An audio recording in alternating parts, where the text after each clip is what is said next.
Ils n'ont plus donné signe de vie depuis plusieurs mois maintenant.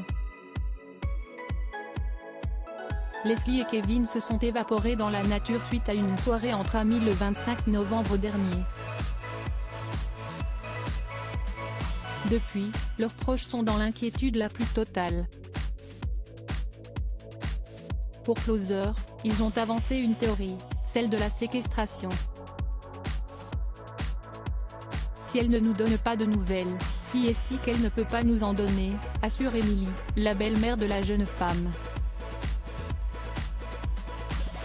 Pour les deux familles, le crime vénal est une quasi-certitude. En effet, Kevin avait une enveloppe contenant 5,000 € qu'il souhaitait utiliser pour acheter une voiture. Ce soir-là, il aurait eu un rendez-vous pour acquérir un véhicule. Il aurait croisé 5 hommes à la mine patibulaire et aurait eu peur d'après ses proches. Puis il aurait rejoint Leslie et leur ami. Pour Patrick et sa compagne, il pourrait s'agir d'un crime vénal.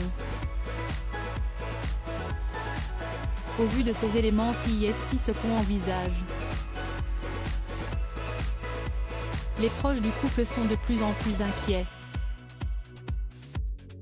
Ils lancent ainsi un appel aux potentiels ravisseurs: rendez-nous Leslie, il n'y a aucune raison que vous la gardiez. S'il faut demander quelque chose, demandez-le, mais rendez-nous Leslie.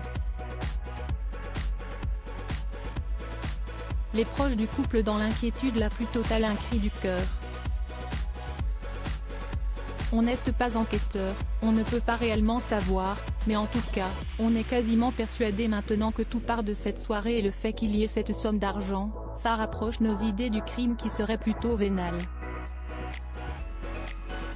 Ça, il n'y a pas à en douter, avait souligné Emily Cardray, avant d'ajouter: cash, aujourd'hui, nous voyons notre fille plutôt comme un dommage collatéral, en fait.